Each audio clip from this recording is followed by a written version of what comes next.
இங்கே வந்து corporate company மூலமாக படங்களை உருவாக்கி விற்பனை செய்கிற ஒரே ஒரு நிறுவனம் இன்றைக்கி தமிழ் சினிமாவை கெடுத்து குட்டிச்சராக்கி இயக்குநர்களை வீதியில் தெரிய விட்டு எந்த புது நடிகருக்கும் வாய்ப்பில்லை, எந்த புது இயக்குநர்களுக்கும் வாய்ப்பில்லை என்கிற நிலையை உருவாக்கி இவர்கள் கச்சிதமாக திரைப்படத்துறையை காலியாக்கிட்டு இருக்கிறார்கள். அவங்க யாரை நடிகராக தீர்மானிக்கிறாங்களோ அவங்க தான் நடிக்கணும். அது பின்னால் ஒரு பெரிய அரசியல். யாரை டைரக்டராக போடணுமோ அவங்கள தான் நீ டைரக்டராக போட்டு ஒரு படம் பண்ணணும்.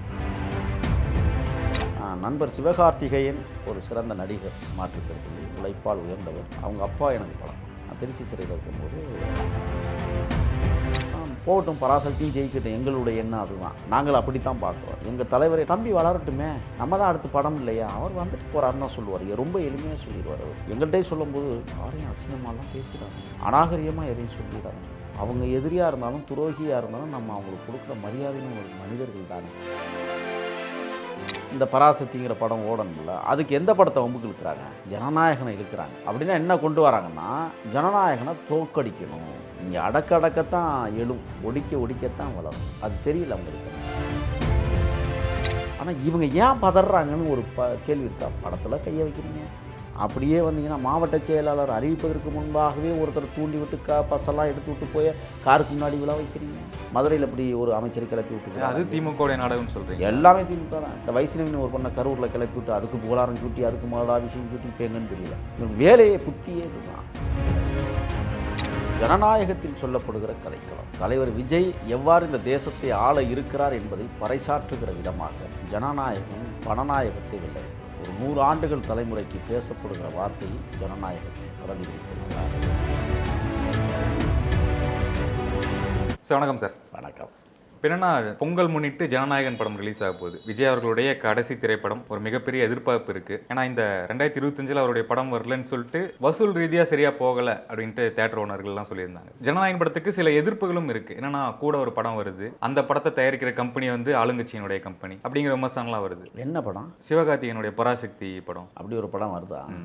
கலைஞர் வசனம் எழுதின படமா? இல்லை, அது 60s வந்தது. இப்போ சுதா கொங்கரா இயக்குனர் அவங்களுடைய படம். அவர் யார்? தமிழ்நாட்டுக்காரரா?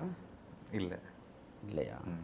அவர் தமிழர்களுக்கான படம் இல்லை, தமிழர்களுக்கான படம் தான். தமிழ் வாழ்க்கை அப்படிங்கிறத அவங்களுடைய கருத்தை வச்சிருக்காங்க, மைய கருத்தை வச்சிருக்காங்க. அப்படியா? வரட்டும், பார்த்துக்கலாம், ஒன்றும் பிரச்சனை இல்லை. இந்த வள்ளுவர் கூட்டத்தில் ஏதோ ஒன்று பண்ணாங்களே, அதுவா? இப்போ தான் நினைவுக்கு வரும். ஜனநாயகம் பணநாயகத்தை வெல்ல இருக்கிறது. தலைவர் அவர்கள் இந்த படத்தில் என் நெஞ்சில் குடியிருக்கும் என்கிற இந்த வார்த்தை இருக்குல்ல, ஒரு 100 ஆண்டுகள் தலைமுறைக்கு பேசப்படுகிற வார்த்தையை ஜனநாயகத்தில் பிரதிபலித்திருக்கிறார். அதோடு மட்டுமல்ல, மாபெரும் வெற்றி படமாக. ஏன்னா பாட்டு 2 பாட்டு வந்துருச்சு, தெரியும்னு நினைக்கிறேன். இதுவரை 16 கோடி பேர் ஒவ்வொரு பாடலையும் பார்த்துருக்காங்க. அது ஜனநாயகத்திற்கு கிடைத்த மாபெரும் வெற்றி. ஒன்று, ஜனநாயகத்தில் சொல்லப்படுகிற கதைக்களம். தலைவர் விஜய் எவ்வாறு இந்த தேசத்தை ஆள இருக்கிறார் என்பதை பறைசாற்றுகிற விதமாக ஒரு புதிய முயற்சியில் இன்றைக்கு அந்த படம் உருவாக்கப்பட்டிருக்கிறது. அந்த படத்துக்கான மற்ற விஷயங்கள் எல்லாம் நடந்துக்கிட்டு இருக்கு. இன்னிலேருந்து அந்த வேலையை அங்கே தொடங்கியிருக்கிறாங்க, தெரியும்னு நினைக்கிறேன் உங்களுக்கு. ஆகையால் மிகச்சிறந்த ஆற்றல் மிக்க மாபெரும் நடிகர் தலைவர் விஜய். அவருக்கு சமமாக நீங்கள் எந்த படத்தையும் கொண்டு சமப்படுத்தி விடக்கூடாது. என் தலைவனை மிஞ்ச வேறொரு தலைவர் இந்த மண்ணில் உருவாகவில்லை. நண்பர் சிவகார்த்திகேயன் ஒரு சிறந்த நடிகர், மாற்றுக்கருத்தில் உழைப்பால் உயர்ந்தவர். அவங்க அப்பா எனக்கு பழக்கம். நான் திருச்சி சிறையில் இருக்கும்போது அவர் இருந்தார். நான் என்னுடைய நண்பர்கள் அதற்கு பிறகு தான் சொன்னாங்க. ஆகையால் நான் என்ன சொல்கிறேன்னா, சிவகார்த்திகேயன் அவர்களுக்கு ஒரு படம் அமைந்திருக்கிறது, அவர் நடித்திருக்கிறார். அதை ஒரு நிறுவனம் வெளியிடுகிறது, அது அவங்க வேலை, அவங்க பார்க்கட்டும். ஏன் அந்த படம் தலைவர் நடித்த ஜனநாயகன் படத்தன்னைக்கு ரிலீஸ் ஆகக்கூடாதான்னு ஒரு கேள்வி இருக்குது. இல்லை, ஆகலாம். என்ன விஷயம்னா, இந்த பராசக்தி வெர்சஸ் ஜனநாயகன் அப்படிங்கிறத தாண்டி தாவேகா வெர்சஸ் திமுக அப்படிங்கிற மாதிரி தான் வருது. திமுகவுடைய படம் வருது, தாவேகாவுடைய படம் வருது. என்னன்னா, ஒப்பிடுவதற்கு வேற வழியும் இல்லை, வார்த்தைகளும் இல்லை. படம் வேற ஓடணும், புரியுதுங்களா? இந்த பராசக்திங்கிற படம் ஓடணும்ல, அதுக்கு எந்த படத்தை வம்புக்கு இழுக்கிறாங்க? ஜனநாயகனை இழுக்கிறாங்க. அப்படின்னா என்ன கொண்டு வராங்கன்னா, ஜனநாயகனை தோக்கடிக்கணும். இதை தோக்கடிச்சிட்டோம்னா தேர்தலில் நம்ம வெற்றி பெற்றுடலாம்னு பகல் கனவு காணுகிற திமுக கும்பலுக்கு சொல்லுவேன். எங்கள் தொண்டர்களே அல்லது எங்களது கட்சி நிர்வாகிகளே படம் பார்த்தா பல கோடி ரூபாய்க்கு போயிடும் ஜனநாயகன். இல்லை, இப்போ அந்த படம் பார்க்குற விஷயம் தான் கொஞ்சம் இடிக்குது. என்னன்னா, இப்போ தேட்டர் அந்த பிரிப்பாங்கல்ல, தேட்டர் அந்த பர்சன் பிரிப்பாங்க. அது வந்து பராசக்திக்கு அதிகமாக ஜனநாயகம் கம்மியாக வரும் அப்படிங்கிற ஒரு தகவல் இருக்குது. அப்படி வந்துச்சுன்னா தொண்டர்கள் எத்தனை பேர் போய் பார்த்தாலுமே அந்த வசூல் அப்படிங்கிறது கம்மியாக தானே வரும். நீங்கள் பராசக்தி ஓடட்டும், பிரச்சனை இல்லை. கூடுதல் தேட்டர் ஓடுறாங்கல்ல, குறைச்ச தேட்டர் ஜனநாயகனே வரட்டும். 2 நாள் பார்த்துட்டு 3ஆவது நாள் எங்கே வருவாங்க? இங்கே தானே வருவாங்க.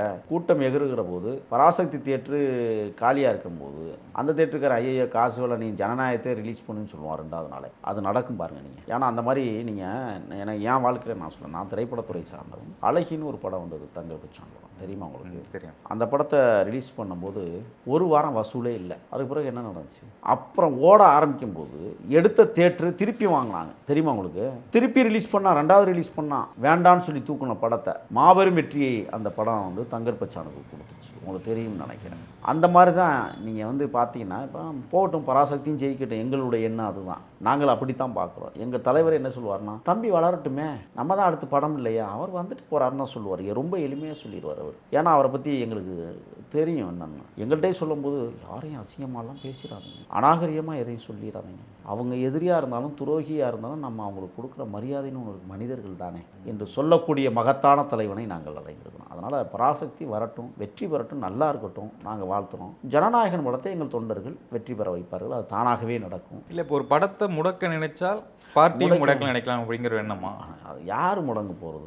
முடக்கியவர்கள் முடங்கி போவார்களே ஒழிய, நீங்கள் அடக்கத்தான் எழும், ஒடிக்கத்தான் வளரும். அது தெரியல அவங்களுக்கு, என்ன புரியலை, புரியாமல் தவிக்கிறாங்க.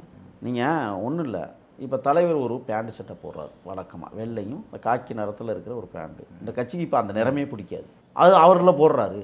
இந்த மனோபாவம் உள்ளவர்கள் தான் திமுககாரர்கள், புரியுதுங்களா?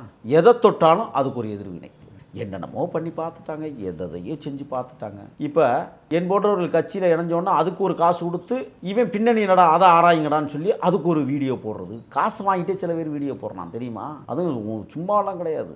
200 நினச்சிக்கலாம் வீடியோ போடுறதுக்கெலாம் 20 லட்சம் வரை பேரம் பேசி போடுறான், ஒவ்வொருத்தனையும் கவுக்கிறதுக்கு. ஒருத்தன் கத்திக்கிட்டு இருக்கான், அவனை பற்றிலாம் நம்ம அது சாக்கடை புல்லுன்னு ஒன்று கத்து, என்னென்னமோ கத்துறானுங்க, யாராரோ கத்துறானுங்க. நீங்கள் அதிமுக இதுவரை விஜய் விமர்சனம் செய்த வரலாறு உண்டா? சொல்லுங்கள் நீங்கள். அவங்களும் முதல்வர் வேட்பாளரை தான் நிற்கிறாங்க, அவங்களும் களத்தில் தான் நிற்கிறாங்க. எந்த விமர்சனமும் உங்கள் சைடு தாவேக்கா சைடு வந்தும் யாரும் அதை நீங்கள் கவனிக்க பேசல. நீங்கள் அதை கவனிக்கணும்.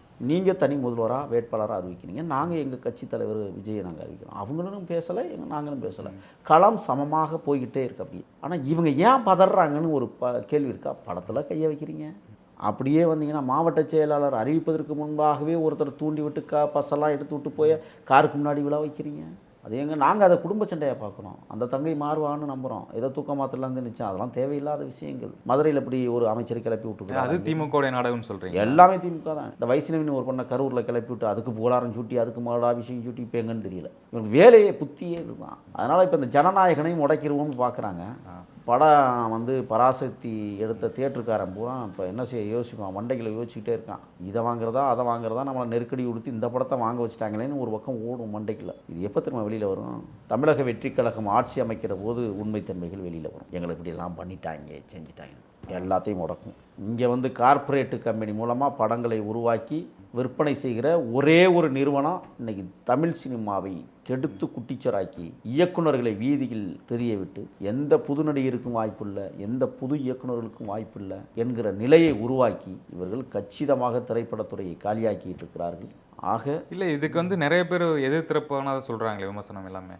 அப்போல்லாம் எது கிடையாது. அவங்க வந்து வாங்கி ஒரு ரைட்ஸுக்கு விற்கிறாங்க, கரெக்டான பர்சன்ட் கொடுக்குறாங்க, ஷேர் கொடுக்குறாங்க, கணக்கு கரெக்டாக கொடுக்குறனால தான் நாங்கள் விற்கிறோம் அப்படிங்கிறாங்களே.